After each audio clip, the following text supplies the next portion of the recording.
All right, boys. Today, have you ever had anything wrong with you and been like, I should probably go to the doctor, but then you done the right thing and asked Twitter instead?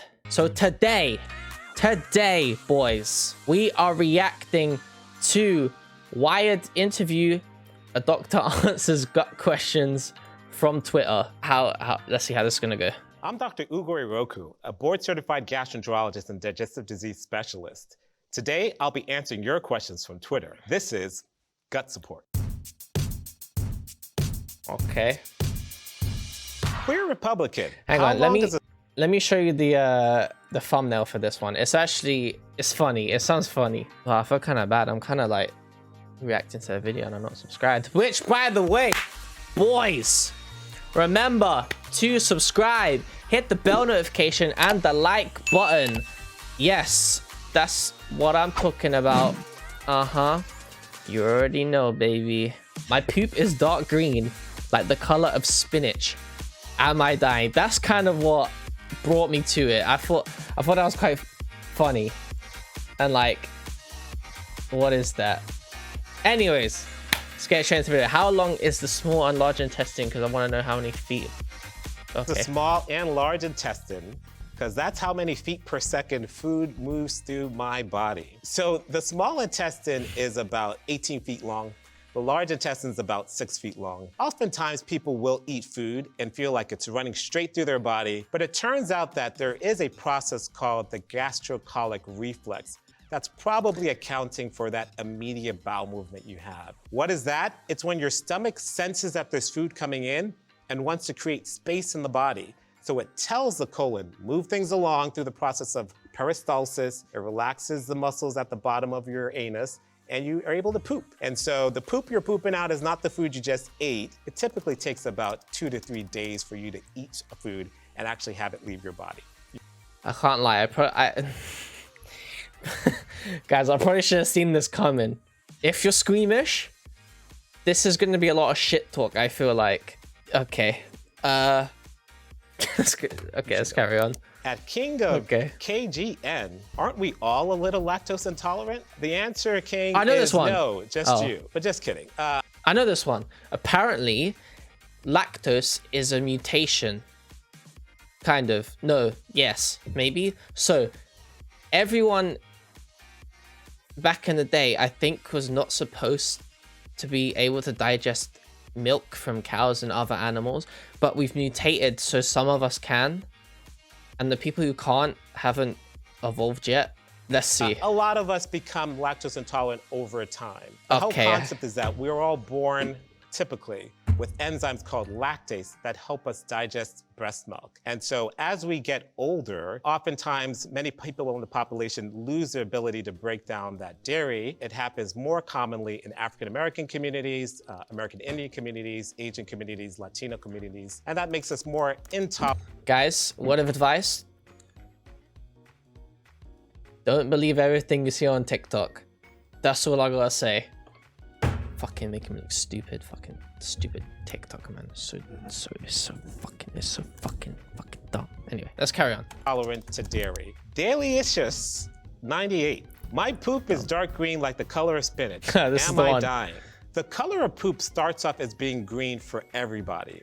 And that's just the color of the pigment bile. As bile makes its way through your digestive tract, it's oxidized, it's digested. By the time it comes out, it's the poop that you normally come to know and love of a brown color. The green color in poop is not a sign of anything dangerous. But that green, it's all coming from you. You're probably just having a faster motility, movement of the poop through your body that's letting you still be able to see that green color that you normally wouldn't see.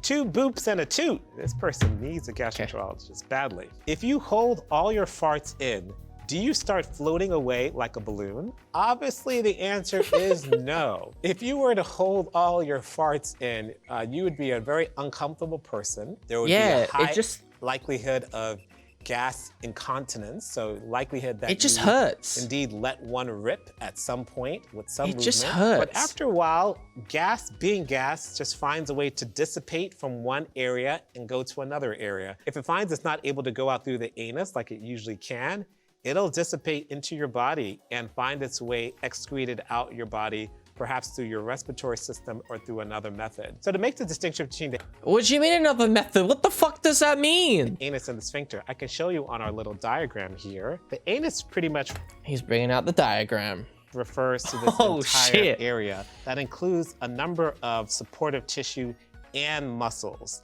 It's the thing right at the end of your digestive system. Now, as part of your anus, you have sphincters, external, internal, that help to tighten the bottom of your anus to make sure that nothing escapes. So pretty much the sphincter are those muscles that exist within the anus to help prevent incontinence of... Boys, I've just hit myself in the nose. I can't lie.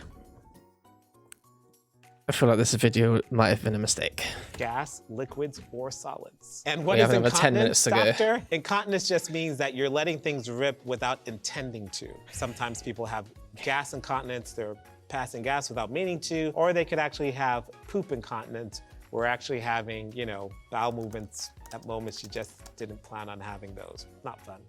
Twin Cities. The thing is, the person who actually asked that question, if they'd fly away like a balloon, I guarantee they were 100% deadly serious as well. 100%. Definitely American. Chick asks, how long does it take for you to get food poisoning after having eaten something suspect? Asking for a friend. Okay, no, that's bull. I'm asking for myself. Concerned emoji face. That's actually... And so it turns out that when you eat something that makes you sick, we call that food poisoning, it can happen pretty quickly. Within an hour, you can have toxins that have been formed by the bacteria affecting your gut. Bacteria like B. cereus, found in items like fried foods, or Clostridium, found in dented cans that can have toxins that are infiltrated in the food, can make you sick again within an hour or two. There's some that take a couple of days to develop, but you might be running for the toilet bowl even before you're done with your plate. Simply thinking, what is a gastroenterologist and why do commercials talk about them like we should all have one? So a gastroenterologist is a physician who spent 6 years after med school. Your gut is maybe the most important part of your body as well, on gut digestive disease health. Oftentimes you need to see us for many reasons. 20 million Americans have chronic gastrointestinal diseases like IBS or IBD. One of the most common procedures that we do as gastroenterologists is a colonoscope. And this is where we look with the camera into your colon and look for any signs of any disease or polyps that need to be removed. And just in case you were feeling comfortable, I'm gonna show you exactly what we do during your colonoscope. So what I have here is one of our enteroscopes. In particular, this is designed to look into your upper abdomen, but a similar process we use for a colonoscope. My butt is so it has a couple of clenched dials right that now. allows me to drive the scope. Boys, makes its way through your intestines. It has a light source that lets me have a good look and look for polyps or any sign of disease. It has a few channels through the scope that allows me to take samples with a biopsy forceps. And it also has clips that let me stop bleeding or cauterize and burn any bleeding sites if necessary. Next up, mucosal immunology. Can't lie, that's actually really cool, but no. Ah! Oh, my face is in the way. Okay, who needs a fecal transplant? Raphael, we just met. First of all, what we call it is a fecal microbiota transplant. And what that means is, yes, we are taking fecal content from person A and putting it in person B. But this is not something most of you need, which is a good thing for you to hear. It's typically used for people who have a very severely damaged environment in their colon. One situation is people who have C. difficile colitis, where their gut has pretty much been overrun by this bacteria called C. difficile. And so in those cases, we have to transport a whole new population of healthy bacteria from a healthy person into their gut. There are many ways we put it in, through a colonoscope or sometimes through a nasal gastric tube. But one way or the other, we get that healthy poop into the colon to help it feeling better. Just to let you know, again, there's this whole thing called the gut microbiome. And so we're not just transferring poop for poop's sake. We're transferring a healthy community of healthy bacteria from one person to the other. We have this entire... Bruv, can you imagine? amazing universe that exists inside of us that can keep us healthy. And some people need a little help from their friends to get through some situations. Fran Dreschler, Could there be a connection between your gut microbiome and Alzheimer's? That's a great question, Fran. Really? It's one that we're closely looking into. What we do know is that a healthy gut microbiome produces nutrients that are important for a healthy brain. Omega-3s, polyphenols are all very important for proper neuron formation and function in your brain. And so it's very possible that having a very healthy gut leads to a very healthy thought process. In terms of how to actually make that work, what to do about that information, that we're still working on the answer to.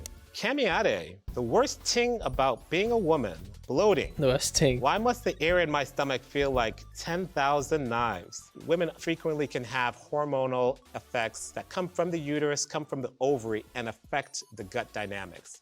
And so sometimes you have aspects of the gut that are not relaxing the way they should, or that are not moving your bowels along the way they should. There are many medical definitions of the word bloating, but typically, to be honest, we do tend to use that as a description of the symptom. When it comes to what the underlying problem is, I cannot comment on this one. It could be diarrhea. It could be gastritis. What can you do about it? Modify your diet so that you can tolerate those times of the month a little better. There are many conditions that can have the symptom of bloating and cause people to feel like they're having 1,000 knives shooting through their gut. All right, Angry Alice asks, what is constipation if not clogged farteries? How have I got another advert? No, the person that you, no, fuck. I'm Dr. Ugori Roku. Oh, the fucking know I was now. No, the person at YouTube who's doing the fucking, no, whoever's doing the ads at YouTube, I swear to God, they are getting so brave. Oh my God, man said 30-second non-skippable, 2 non-skippable adverts. Fuck off, man, you twat. Universe that exists. Where was I at now? I gotta find it. What is constipation if not clogged farteries? All right, Alice, you're creating a whole new terminology here. Constipation is essentially when your bowels are not emptying out as routinely as they should, in a way that they should. And so there's this component of frequency, and then there's this component of a subjective description of how your bowel movements are and how you feel with it. So you should be moving your bowels at least 3 times a week. Anything less than that is formally constipation. If you started off, however, as moving your bowels daily and then you drop down to 4 times a week, that might be constipation for you, that change in bowel movements. RSB90, I know bananas are a good prebiotic, but what else is? I've started on probiotic tablets for gut health. So probiotics are bacteria. I can't lie, going back to the last question, I've heard some people shit once a week. How? At the bare minimum, I'm shitting once a day. If like, sometimes minimum, this is minimum 2. There ain't no way I can go a day without shitting. There's no way. That we intentionally sometimes consume. They come in pill form with the concept of trying to put healthy bacteria into our body. I will say that not everyone needs to take probiotics. If you have a healthy, diverse diet, that could actually give you the probiotics you need just from your consumption alone. So if you're having your kimchi and kombucha and yogurts, that may be all you need. Probiotics essentially eat prebiotics. And what are prebiotics? In shorthand, those are essentially fibers. They're things that probiotics like to eat so that they can increase in number. A healthy, diverse diet will contain all the pre and probiotics you need to be healthy yourself. Cookie for you and me. That's nice. My poop is black. Am I dying? Cookie, I hope not. And odds are you're not dying, but yes, black stool can be very important. What Cookie's referring to is the fact that black stool often refers to blood in the stool. Blood, of course, starts off as being red. By the time it goes to the digestive process and gets all the way down to the toilet bowl, it's often seen as being black and tarry. And so if you notice that change in your bowel movements, that might mean that you have an important gastrointestinal bleed going on. Other reasons for having black poop, it might be food coloring, it might be licorice, it might be Pepto-Bismol, but typically it's not. Sorry, no. There's like a private joke with me and my friends about Pepto-Bismol. Yeah, it's too long to explain, but yeah. Bro, I've had black poo before as well. What the I thought I didn't know what was going on. not something you want guess to I'm see. alright. And if you have that, It was just very once, important though. to talk to your doctor about. Well, I've had it. Ian Hammond I've had it more than once, but it was never 2 days in a row. asks, why does coffee make me poop? All right, we know not Why to is hang around that? you right after your cup of Java. There are many reasons why coffee might be making. I want to guess. I think the caffeine. Yes, there's caffeine in it because I don't drink coffee, but I have caffeine drinks. I think it's because it speeds up your metabolism and digestion. You poop. One of them is that coffee in general can cause peristalsis in the colon. So that's that P word again. Exactly what I said. Same thing. It just means it makes your I have colon no idea what lose that the means. poop. Another thing that coffee Oh. can sometimes do There through you go. caffeine is relax the anal sphincter, making poop wait, more what? ready to come out of your body. And sometimes it's just having a warm liquid and the routine of it all, something entering your stomach that really more than anything else is just a trigger of that gastrocolic reflux for things to start moving along. Connor Leary I can't lie. Whenever I have caffeine, I feel like I need to shit all the time. Then I go to the toilet, nothing comes out. That's gonna be my package. I don't know if you guys heard that my doorbell ring, but that's yeah. I'm gonna cut this out. 64. Does my IBS cause my anxiety, or does my anxiety cause my IBS? My brother's girlfriend said this the other day. That's crazy. Question asked for That's not her, billions though. of years. And the answer Oh, maybe that's a bit is too much information. yes. There you go. So for the uninitiated, the lucky ones of those of you who are, IBS stands for irritable bowel syndrome. It really just means that your gut is irritated and hyperactive definitely, and yeah. very sensitive to any amount of distension in your gut, causing a lot of pain, a lot of gassiness, and either a lot of pooping or a decreased amount of bowel movements. Your IBS does cause your anxiety, often in the form of a person having severe symptoms and not having a clear answer as to why they're having symptoms. Additionally, we do find that people who have anxiety or depression Yes. have a higher likelihood of having irritable bowel syndrome. Yes. Workout frolic. How Can confirm. Whenever I'm anxious, stomach on a mad one. Whenever I'm calm, I am fine. does gut health impact Can your immune confirm. system? So it turns out that I didn't hear the question. How does gut health impact your immune system? So Hugely. It turns out that in your gut, again, we have this microbiome, and that's the word that just keeps coming up, that's intimately involved in the function of our immune system. It's important to note that your immune system, 70% of it exists within your digestive health tract. Having a healthy 70%. diet for your microbiome keeps your immune system healthy as well. It's able to produce short-chain fatty acids that keep your colon cells very healthy and robust. And all of this leads towards a healthy immune system and a healthy you. That's it. That's all our questions from today. Hopefully you learned something. I know I did. I learned about farteries, and I will see you next time. Bye. To be fair. Right, big shout out to WIERD for this video. Thank you. And big shout out to Dr. Today, I'm Dr. Ugori Roku. and Dr. What he said. Yes, boys, that is your shit and your gut.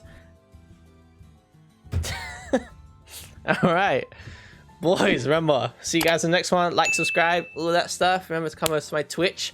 That's where I react to all this stuff live with you guys. And yeah, see you guys in the next one. Peace. Everything in the link description down below. Bye.